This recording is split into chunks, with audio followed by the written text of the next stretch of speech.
Salutations, ladies and gentlemen. Mr. V back with another Age of Empires 3 Thursday after a 1-week hiatus. I apologize for my lack of upload last week. As I said in my community post, I had an unforeseen circumstance that I would rather keep private.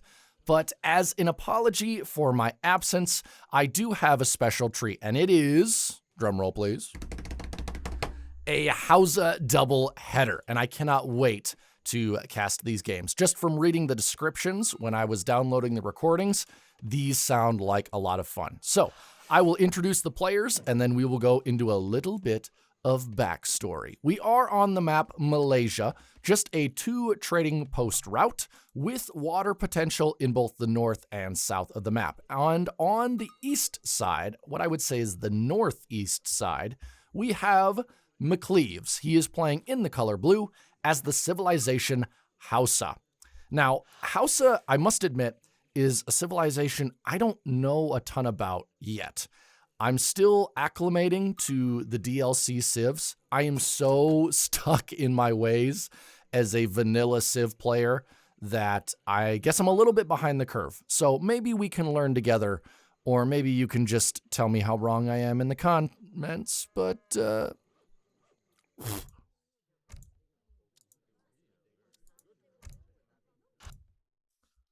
bop, bop, bop, bop, bop.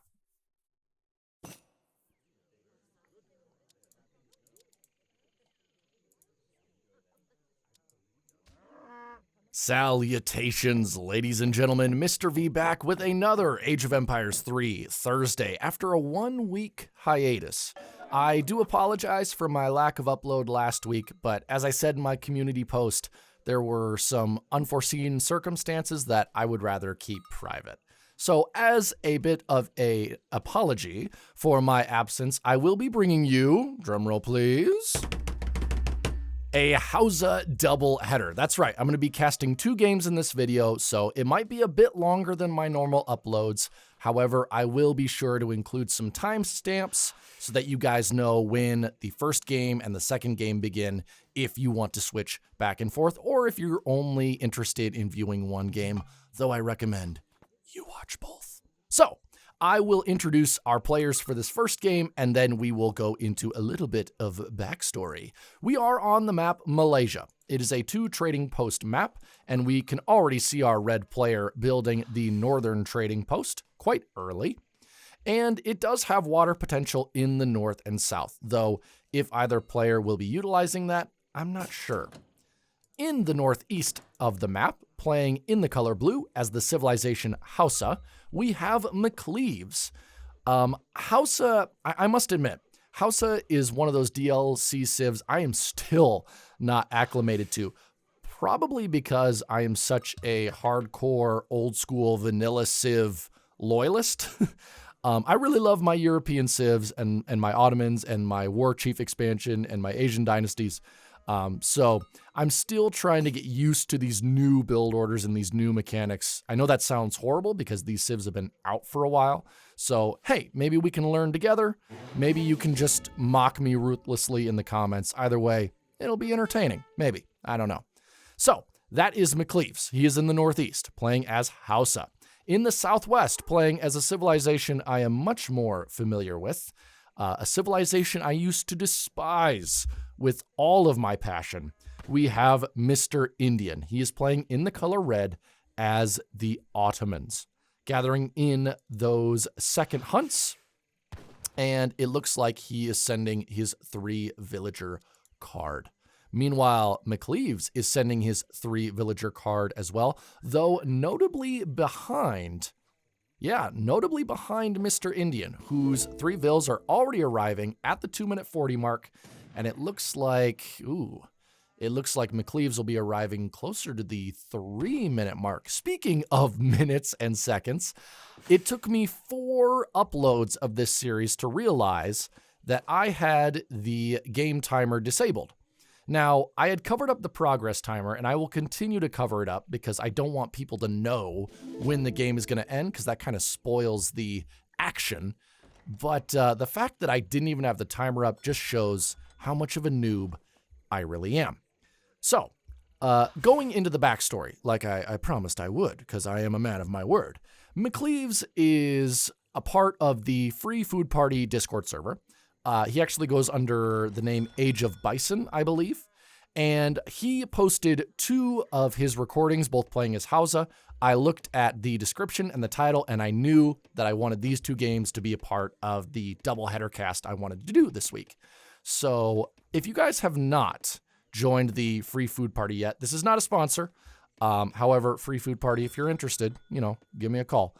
But if you guys have not joined that server yet, honestly, what are you doing? There's lots of great advice, builds, tips, tricks from top-level players, and of course, it's absolutely free. You don't have to pay any sort of silly membership, and you can also get access to a bunch of recorded games just like this one if you maybe wanted to do some casting of your own, or if you wanted to watch these games without my ear-bleedingly grating voice. So, speaking of the game, let's get into it a little bit more. What do we got here? Mr. Indian has monopolized the entire trading line. So he spent a lot of his early wood taking those 2 trading posts. And it seems like, yep, he did ship the quartermaster as his agent, sending the 700 wood. Very interesting. Already investing in trade cart. Has he sent anything previously? Yes, okay. So he sent Silk Road.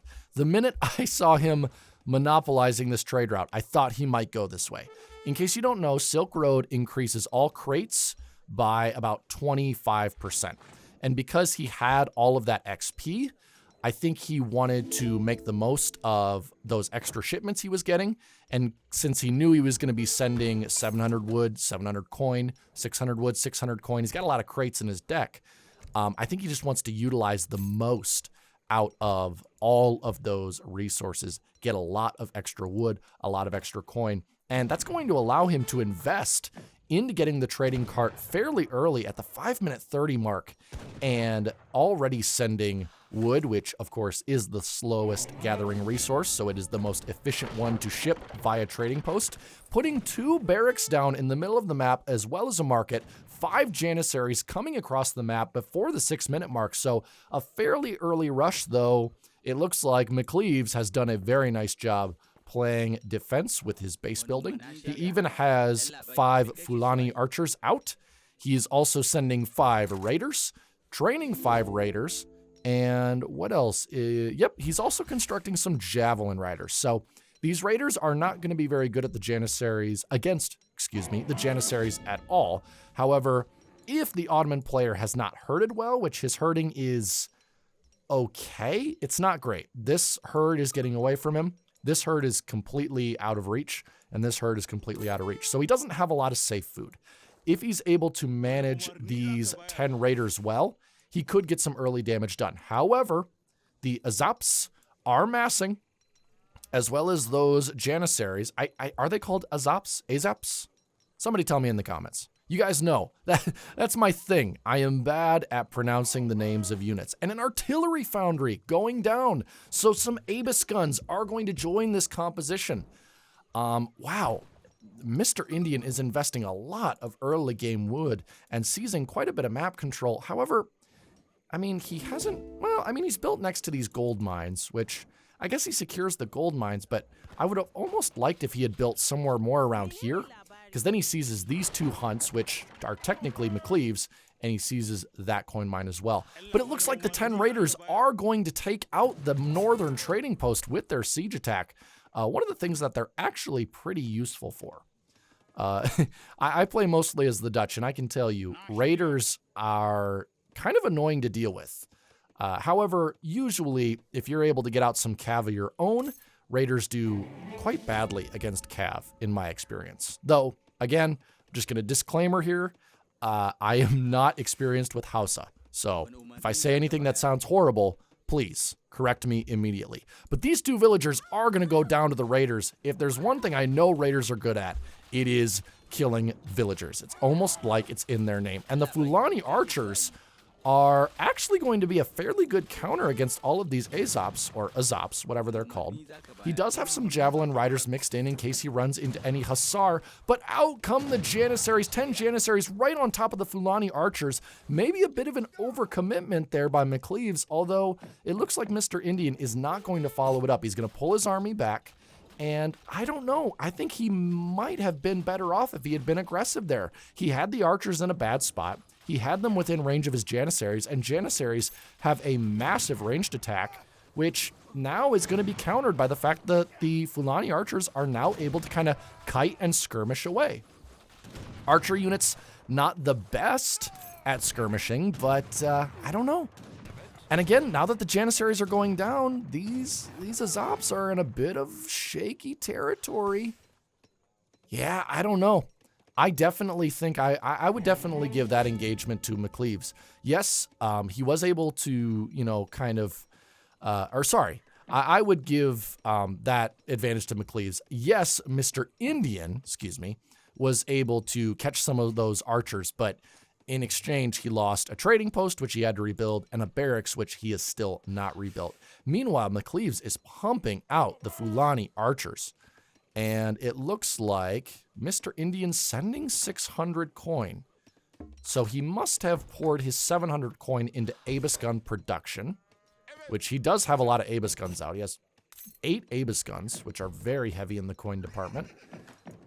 I think Mr. Indian is going to try to play this in Colonial. Yeah, he definitely doesn't have the resources to make any sort of age, but if you can see, his herding here is not very good. He's got 14 villagers all on one animal, and these hunts are so exposed. Meanwhile, he's going to lose another trading post to this highly mobile Hausa army. Going to be kind of tough for Mr. Indian. I just think right now that McCleves is in a slightly stronger position.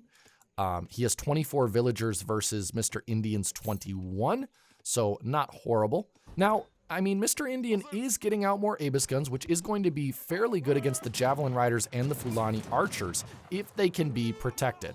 Luckily for Mr. Indian, these Raiders are not the scariest cav to be going up against.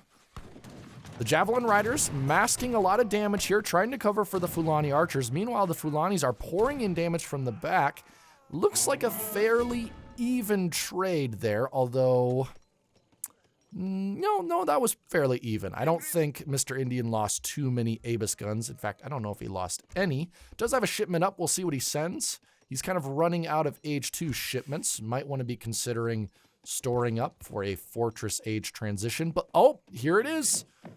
What did we say? The herding is going to come back to bite Mr. Indian here. He's going to lose at least a couple of vills. I would say at least 3 or 4, possibly more. And it's because these villagers are so scattered. There goes one.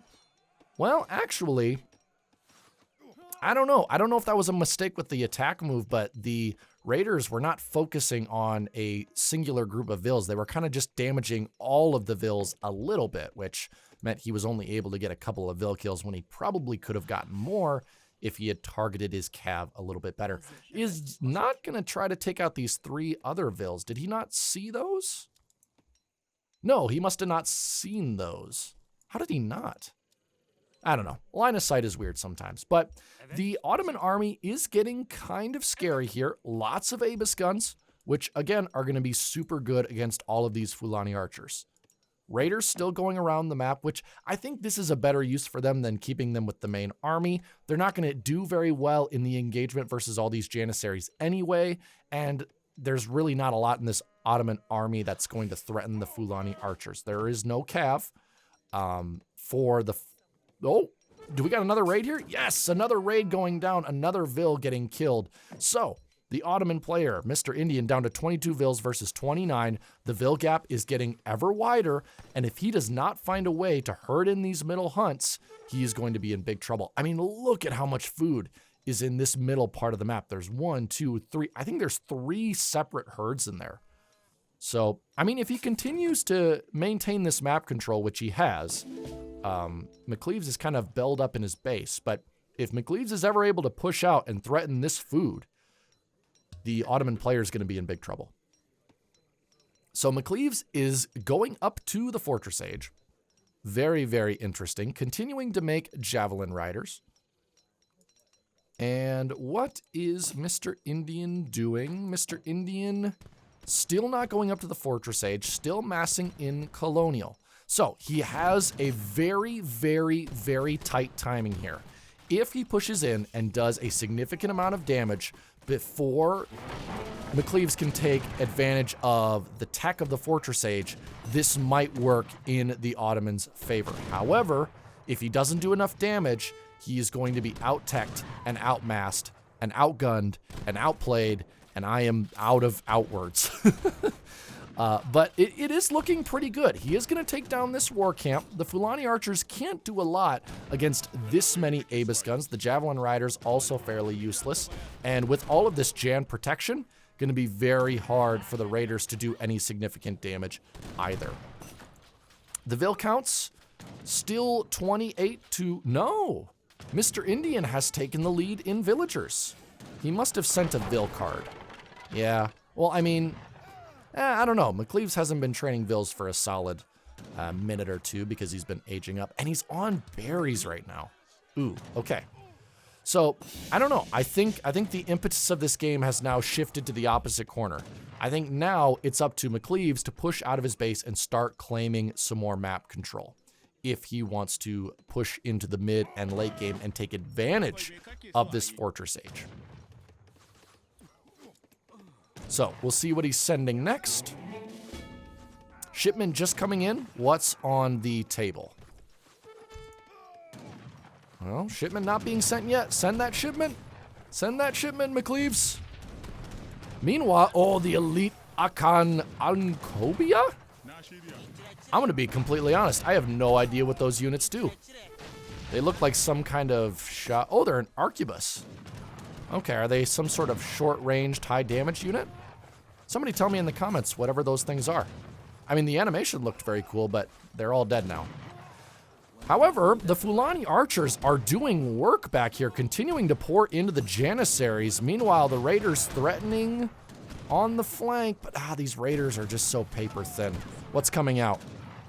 More Raiders. Anything being sent? Oh, the Lafitte Knights are on their way.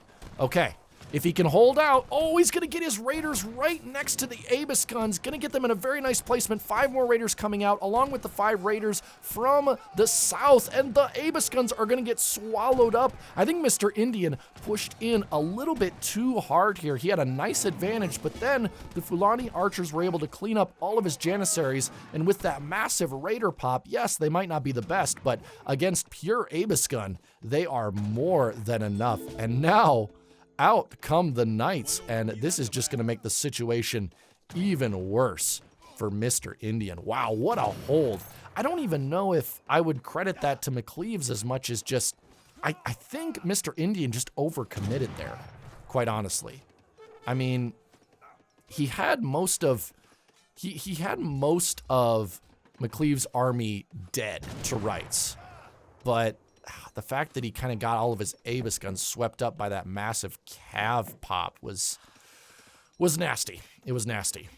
I don't know. Maybe he should have pulled out when he saw his Janissary numbers were starting to dwindle. He's got plenty of Janissaries out now, but the problem is he's got Age 2 Janissaries that have to go up against Age 3 Elite Fulani Archers and a large mass of Raiders and Lafitte Knights. So... not out of the woods yet here for McCleves. I think he still has to seize some map control. I'm not sure if Hausa is one of those civs that are a bit more satisfied to kind of sit in their base, kind of like Dutch are. But I can tell you, he is completely out of hunts. Building a granary up here. And building another town center. Okay. Very interesting. So another town center going up for McCleves. Mr. Indian, meanwhile, has begun to transition to water, begun to build fishing boats, sending the card that increases the hit points of his Abus guns. That would have been far more useful before all of his Abus guns got slaughtered, but what can you do? Meanwhile, another huge villager raid. Mr. Indian is at 35 villagers against McCleves 32, but I think the Vil count is about to turn in Hausa's favor. Yep, 33, 32, 31. That's getting nasty, and those elite Fulani archers are putting so much damage down on the Janissaries. More Abus guns coming out, and they do have that extra card, which makes them even more durable, but they cannot get surrounded by those Raiders and Lafitte Knights. Oh, this water economy. And does he have schooners? He does not. So this water economy is going to be fairly expensive for the Ottoman player to try to jumpstart. Whereas if he had sent schooners, his shipping boats would be a lot cheaper. And now the Hausa player claiming the southeastern trading post. Very nice. He's going to be able to take advantage of that free trading cart upgrade. Well, free for him. Meanwhile, with this second town center, I think he is in a very commanding position. He's now at 33 vils versus Mr. Indian's 32. So as long as he maintains steady villager production from the two town centers, he should be able to gain a substantial vil lead fairly quickly. And again, look at these Ottoman villagers. They're fairly exposed.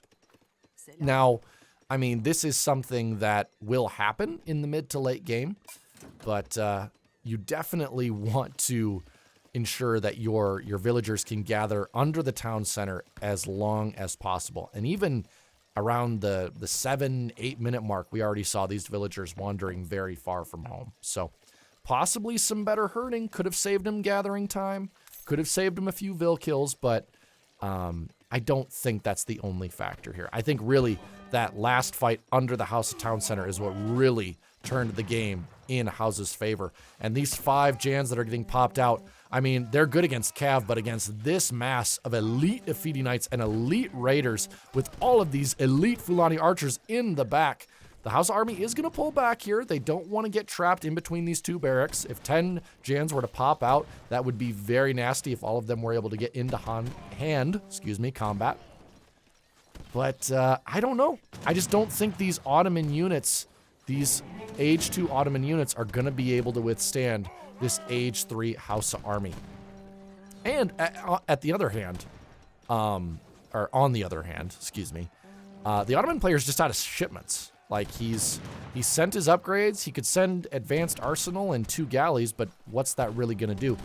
Going to be taking out quite a few of these cavalry, but still a lot. And there's just not enough Jans here. And these elite Fulani archers are taking care of them so quickly. And in come more elite raiders. It's now 38 vils for Ottoman, 41 for Hausa. And that's only going to get bigger with that extra town center. And there is the game. So that was really interesting. I thought that Ottoman push was going to take care of McCleves. I really did. But the fact that the Ottoman push was just kind of walloped by that huge Cav pop, which I have done that so many times as the Dutch player. In case you guys don't know, I play like 95% Dutch. So I'm going to make a lot of Dutch references. But when I play Dutch, when I first started playing Hausa, I would always underestimate just how many units they could pop out very quickly. And so, I would take out their original army, I would start sieging, and my Reuter count would start getting low, the other player would start targeting my anti-cav, and then all of a sudden 10 raiders pop out, and my massive skirms is just decimated, right? So when you're pushing into a Hausa base, it's always a bit of a risk. You never know what's going to come out. So very well played by McCleves.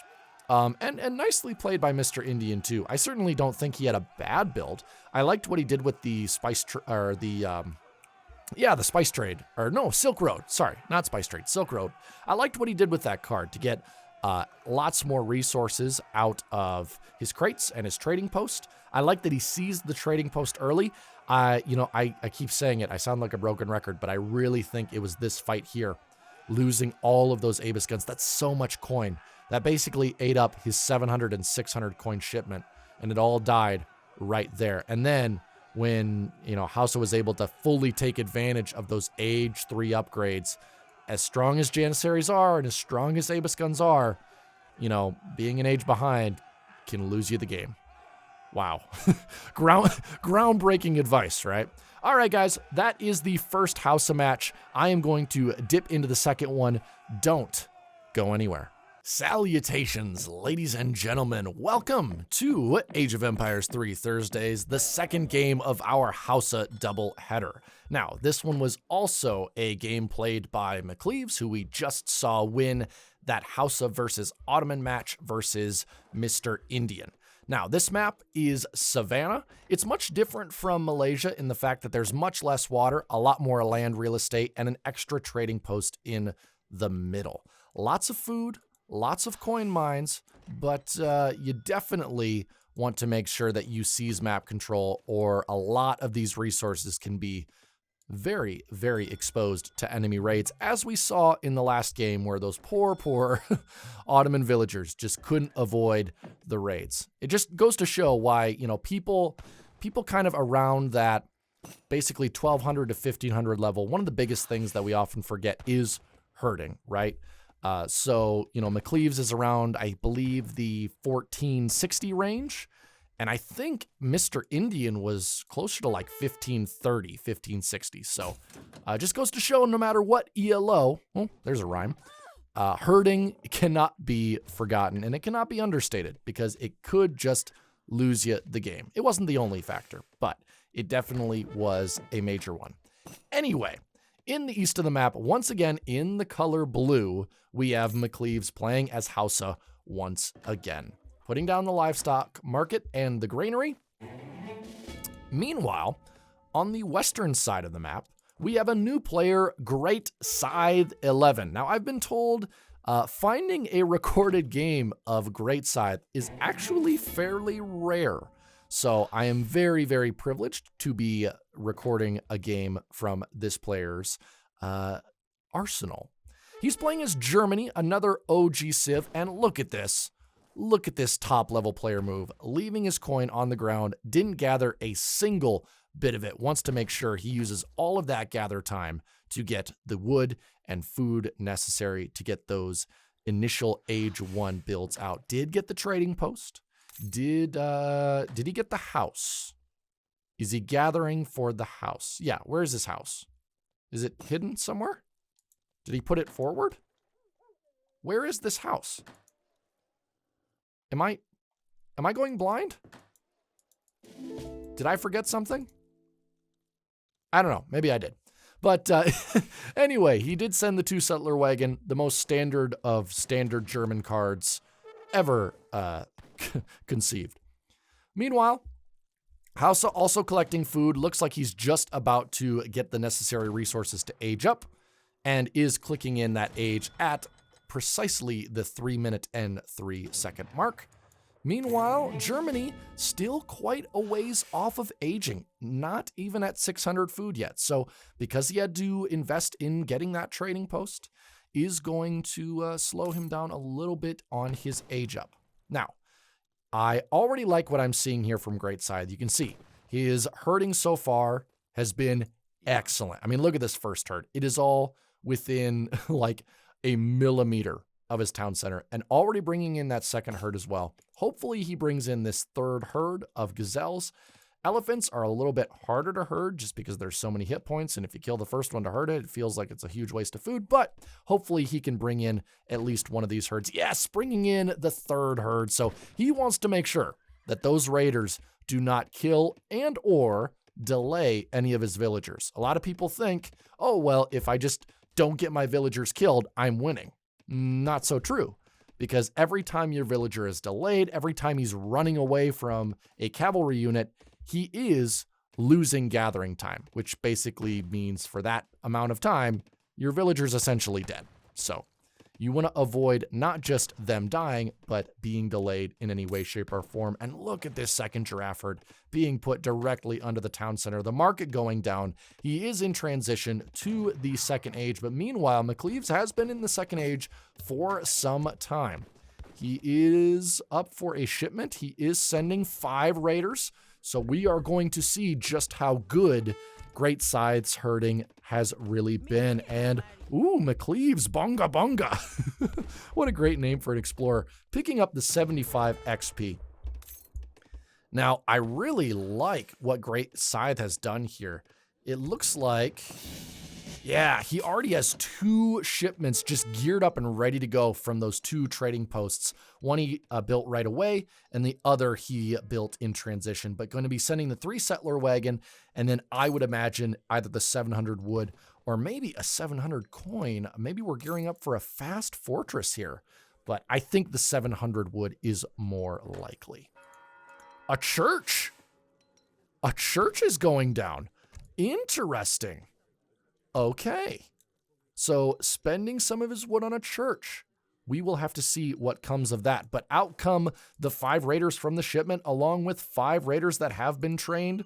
Going to be very deadly. We saw the potential of these guys last match. Meanwhile, Great Scythe is just getting his upgrades. He's got hunting dogs, steel traps, great coats to defend against those raiders. And I'm sure he already got placer mines during the transition. But look at this base. I mean, how do 10 raiders even get in here, right? Even as the outpost going up, did he pay for that outpost? Interesting. So he's put up an outpost. Is going to lose the 1 villager that was hurting that 3rd hunt. Not the best, but you know what? Some raids can't be helped. Ooh, get that villager inside.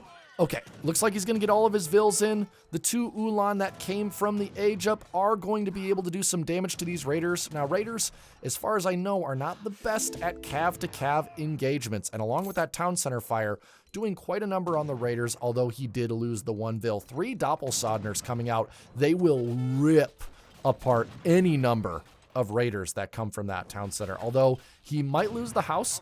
Out come the Ulans. He's got 3 Ulans. They might be able to run some sort of distraction. Nope, he's going to try to keep them. Maybe he's going to try to snare them and then pile on with the 3 doppelsiders. His apple cider. What am I saying? The 700 coin is on the floor, not being gathered. Gonna slow down what I assume is his fortress build quite significantly. And now, thanks to losing those 2 houses, he is overpopped by 23 population. So just to start producing vills again, he's going to have to put up 3 houses.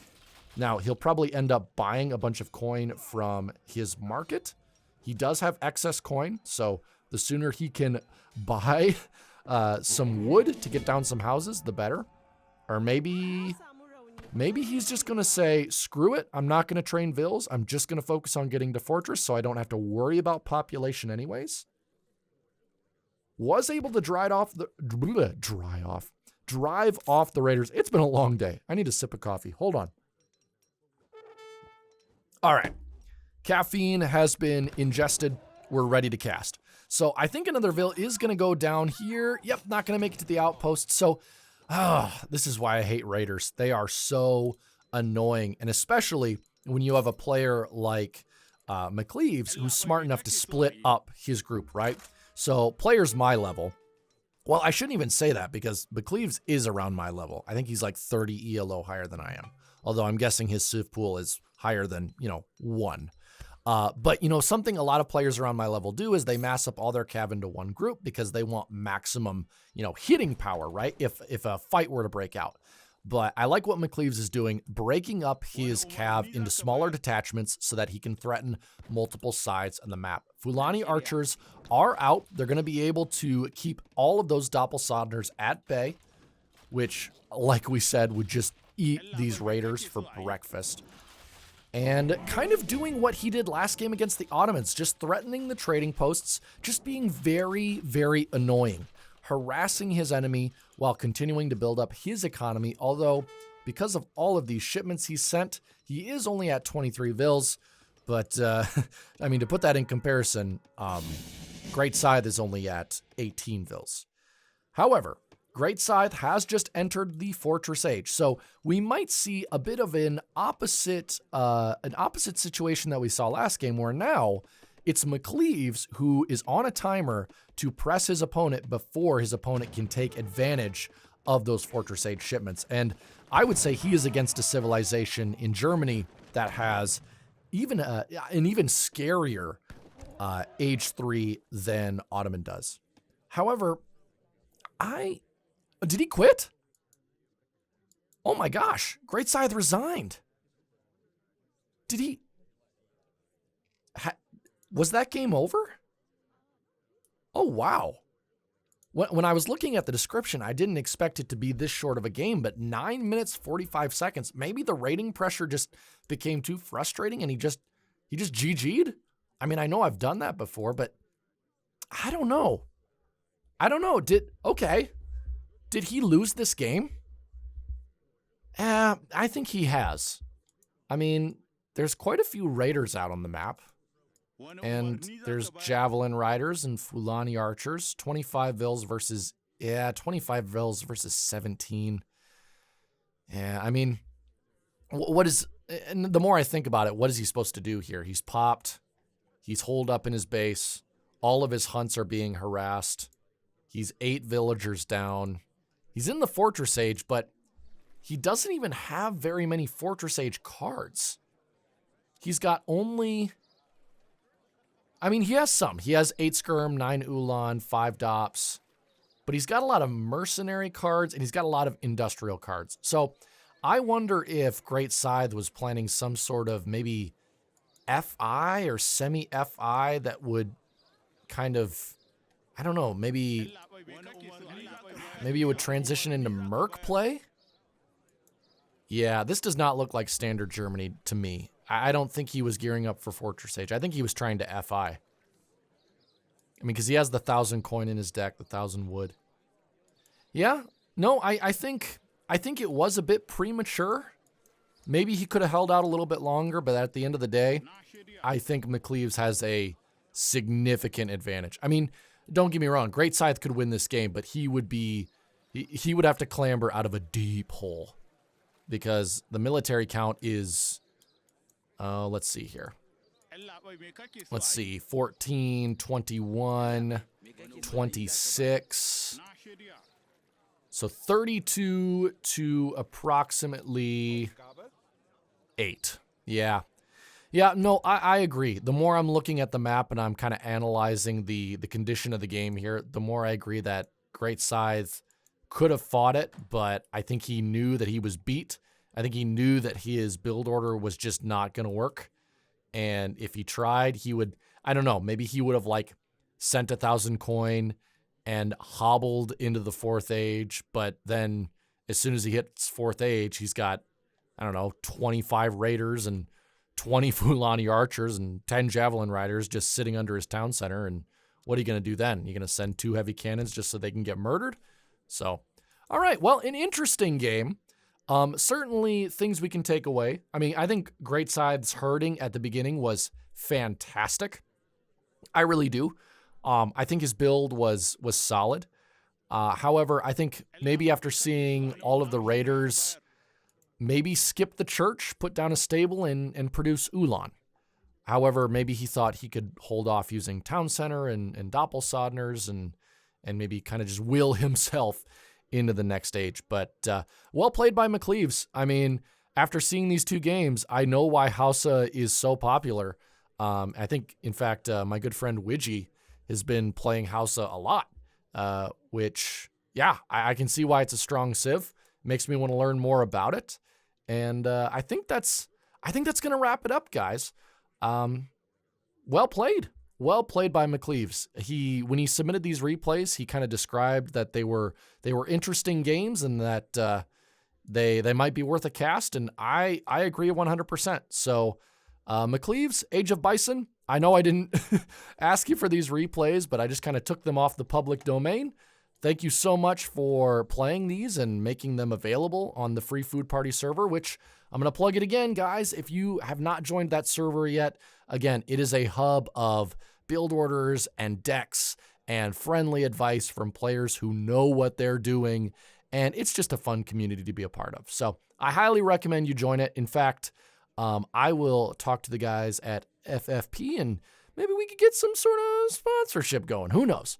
But until then, I hope that these 2 extra games will make up for the lack of upload last week. Again, thank you guys for your patience. I will see you next week with another Age of Empires 3 Thursday, but until then, see you later.